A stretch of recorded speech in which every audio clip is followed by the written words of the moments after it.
Good morning. Today we will discuss about magmatic differentiation.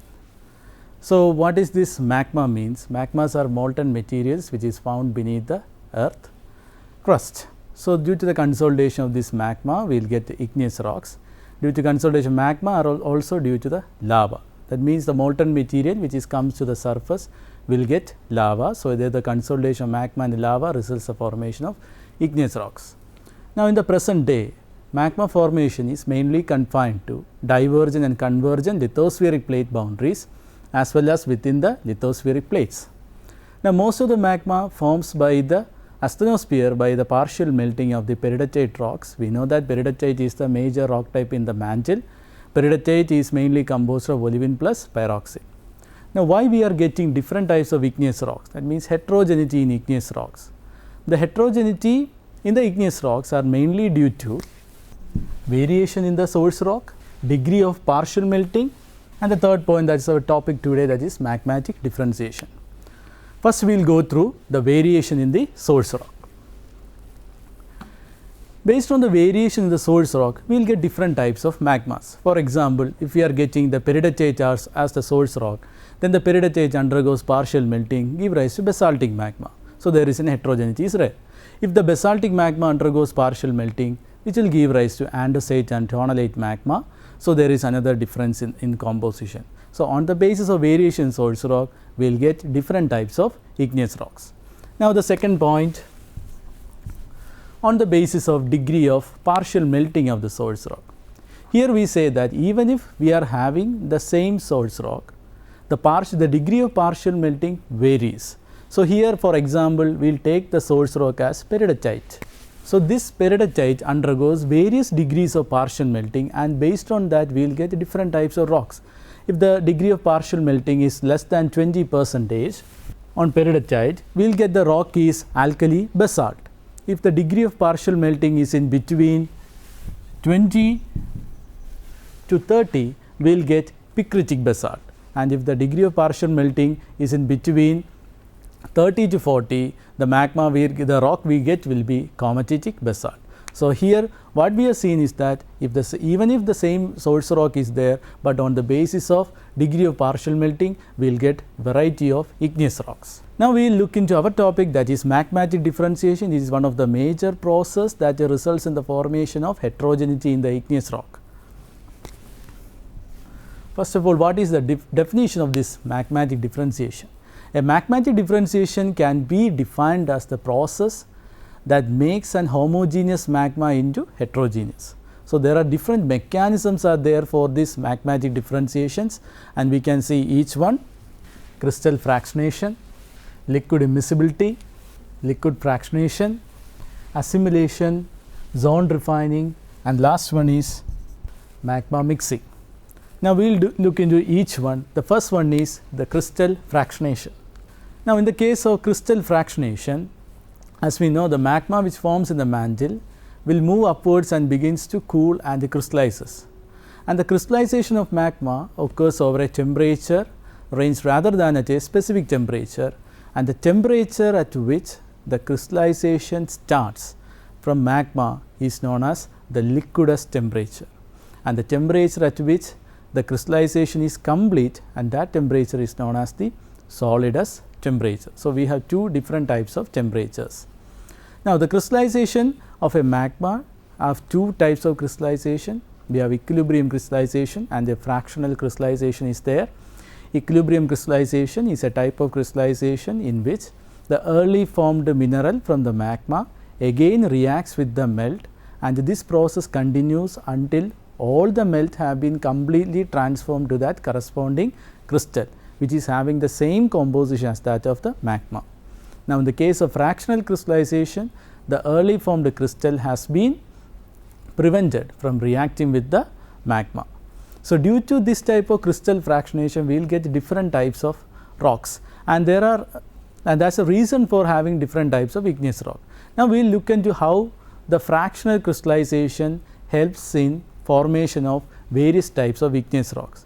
As I mentioned earlier, here the crystal has been prevented from reacting with the magma. So we are discussing now which are the process that makes the crystal that prevents the crystal from reacting with the magma.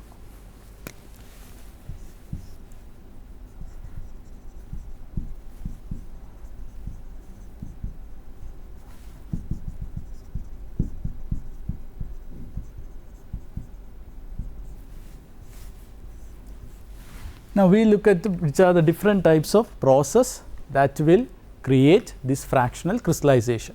The first one is gravitational settling, the second one is flow differentiation, the third one is flow crystallization, selective nucleation, filter pressing, gas streaming, gravitational liquid separation. So, these are the process that is coming in the fractional crystallization, which helps in forming the heterogeneity in igneous rocks. First, we will discuss about the gravitational settling. Now, in the case of gravitational settling, we must understand that the melt is always be 10% less than their solidified rock. So, what happens is that from a magma, if a crystal has been formed, the crystal have its own density, and the density of the crystal will always be larger when compared to its melt. So, what happens is that from the magma, if a crystal has been formed out, it is having a particular amount of density is there. When it again comes to the magmatic chamber, what happens is that due to its density, this crystal again moves down in the magma chamber. So, when it moves down to the magma chamber, what happens? This crystal has been prevented from again reacting with that melt. So, what happens? That results in the formation of fractional crystallization. So, this method is known as gravitational settling. But this is not all in the cases, because some of the crystal which floats on the magmatic chamber, and that crystals are leucite, sodalite, analcite are the minerals that floats on the magma, even if their density is not low compared to the melt. That is why they are floating on the magma chamber. But most of the crystals will float down on the magma, and hence they will increases the fractional crystallization, the chances of fractional crystallization. Now, we will see what are the rate of sinking of the crystal depends on. So, the sinking of the crystal depends on the diameter of the size of the crystal, the density contrast, as well as the viscosity of the melt. So, our first point is done, that is gravitational settling. Next, we will see what is flow differentiation, how this flow differentiation helps in fractional crystallization.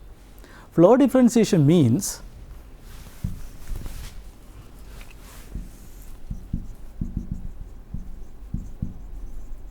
this is the earth surface.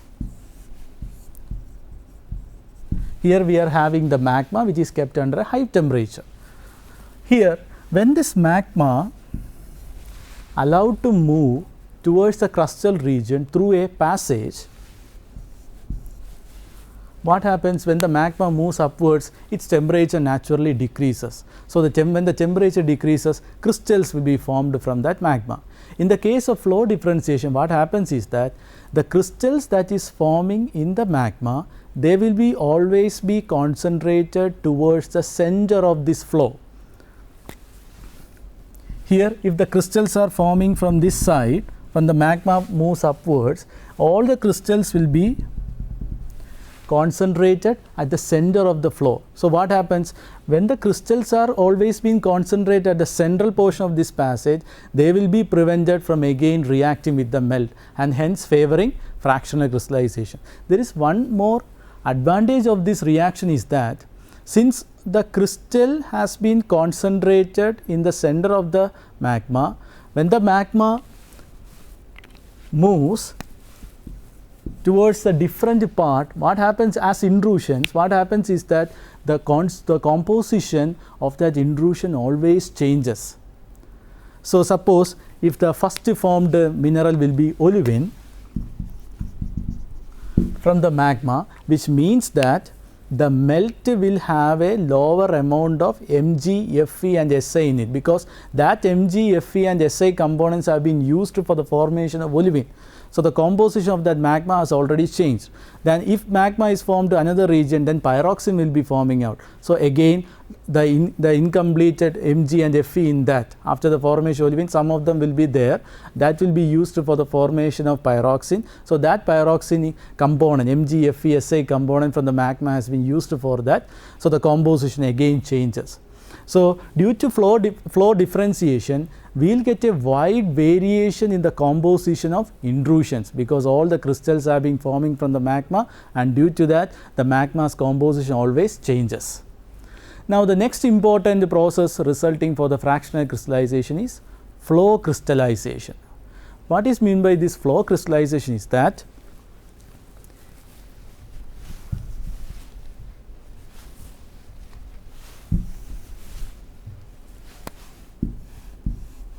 here, when the magma which is at the deeper part, when it moves towards the ascend towards the earth's surface, what happens is that there is crustal rocks are there. So these crustal rocks, the crustal rocks have openings in them.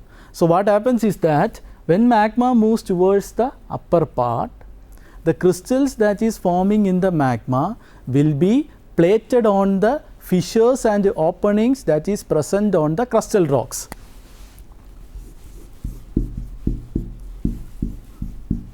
Suppose this is the crustal rocks, these are having some openings. So when the magma moves upwards, its temperature decreases and it starts to crystallizes, and these crystals will be plated on the sides of the walls of these crustal rocks, and hence what happens is that that crystal has again been prevented from reacting with the magma and favoring the fractional crystallization. And this flow crystallization process occurs over a wide range of pressure conditions, and due to that the flow crystallization is also termed as polybaric differentiation. That is another term for flow crystallization.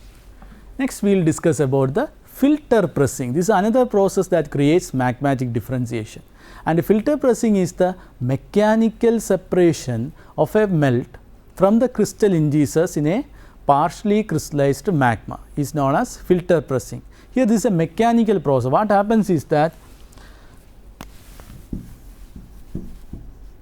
this is the magmatic chamber, and this is the earth surface, and in that magmatic chamber, when the temperature decreases, crystals forms, and due to the tectonic or seismic activities, if there is some disturbance that is occurring in this magma chamber, then what happens is that all the crystals that is forming in this magma chamber will be separated out. So when they are separated out, what happens? They will be prevented from again reacting with the melt and favoring the fractional crystallization. So the next one is selective nucleation. Selective nucleation means if a crystal that is separated from a magma and they are having some specific sequence of crystallization is there.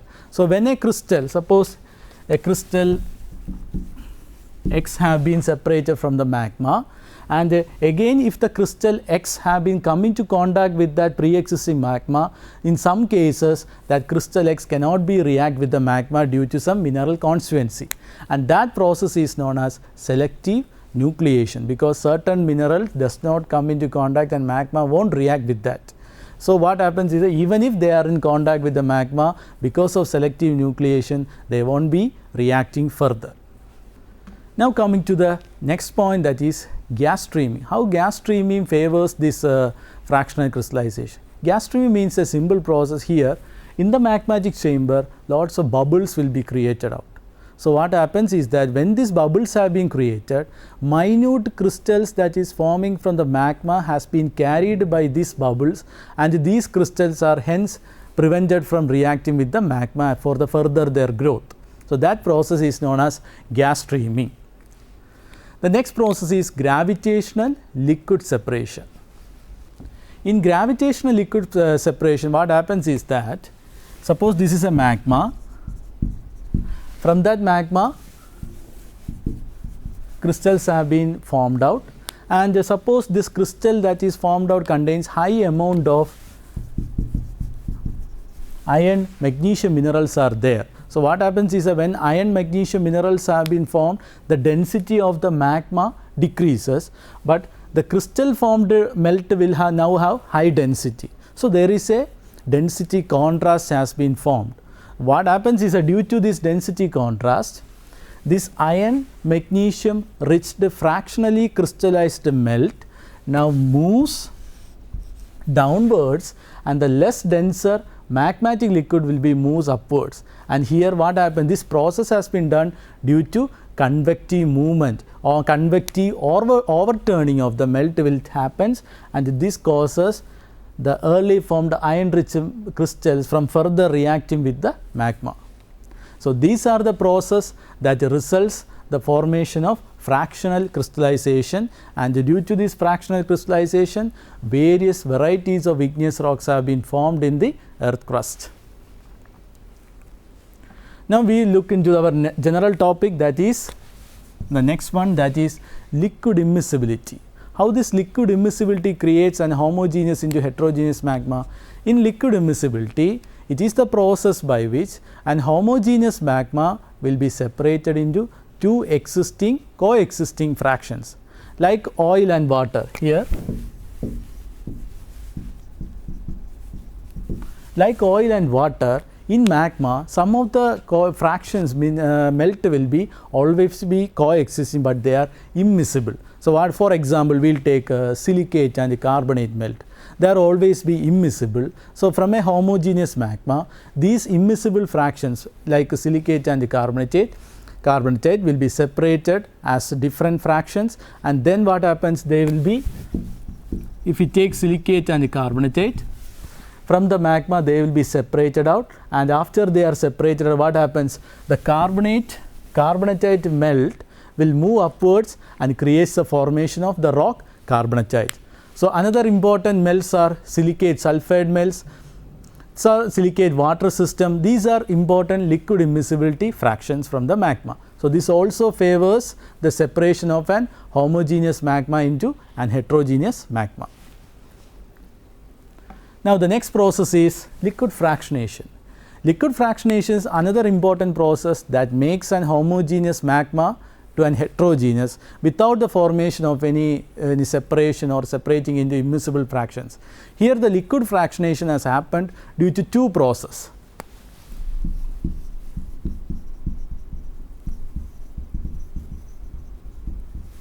First one is thermal diffusion.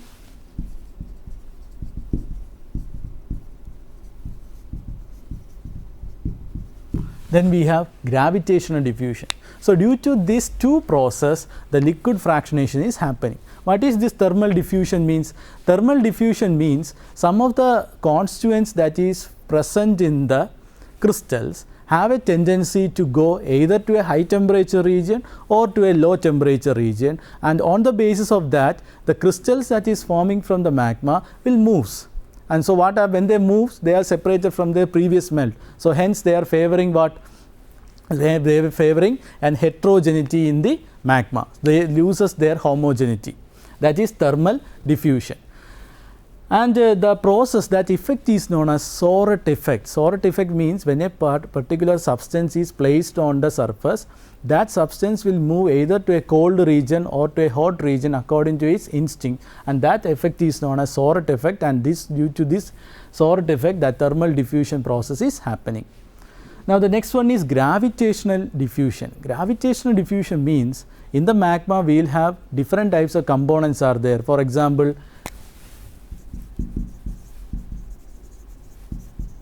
FeO, MgO, CaO, and then we have another important components like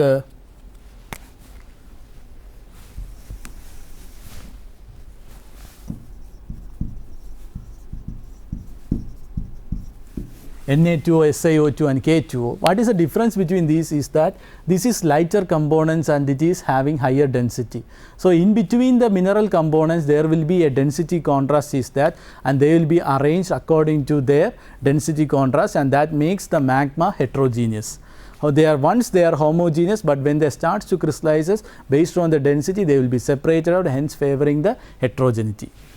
Now we discuss about the assimilation. Assimilation can be defined as it is the process by which when the magma ascends upwards, what happens is that the rocks which is present in the crustal part will be added into the magma, and that makes the magma heterogeneous. Within the chamber, magma is homogeneous. When it comes to the crust, it mixes and makes the magma heterogeneous. In most of the cases, when the magma moves towards the surface, normally the temperature decreases. So, if the temperature is sufficient enough to melt the crustal rocks, then all the crustal rocks will be melted within the magma. But in most of the cases, the temperature will not be sufficient. So, in that case, what happens? The crustal rock fragments will be seen within that magma, and when the magma undergoes cooling, these crustal rock fragments will be seen as xenoliths. This is the magma. This magma moves towards the crustal fragments. So, what happens? This is the crustal rocks. These crustal rocks will be added into the magma. Sometimes they will be melted when the temperature is, sometimes they will not.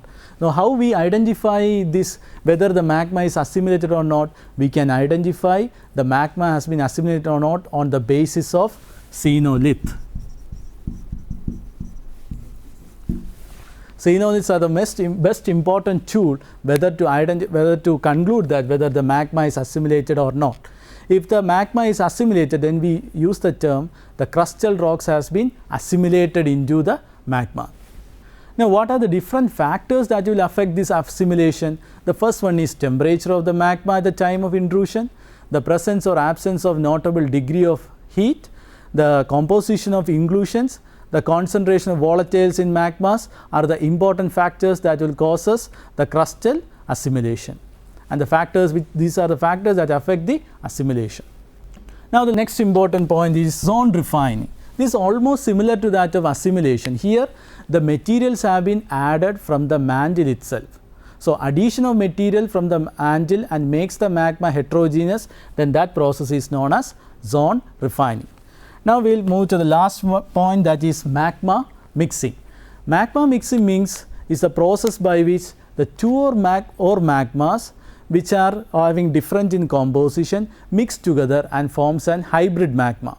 So, what happens is that these hybrid magma will always have an intermediate compositions, and whenever two magma mixes together, these both magma have to overcome their density contrast, which will work on separating them into two distinct layers. This magma mixing is mostly associated with the mid-oceanic ridges. As you can see it in this figure, there are two magmas are there which is having different in compositions, and they have been mixed together. So, these two magma, suppose one is an acidic magma and another is a basic magma, they will not be mixed together all the times, but these processes have been done through the partial melting, and the simultaneous results the formation of this mixing of the magmas. So, these are the important processes that creates the formation of this magmatic differentiation.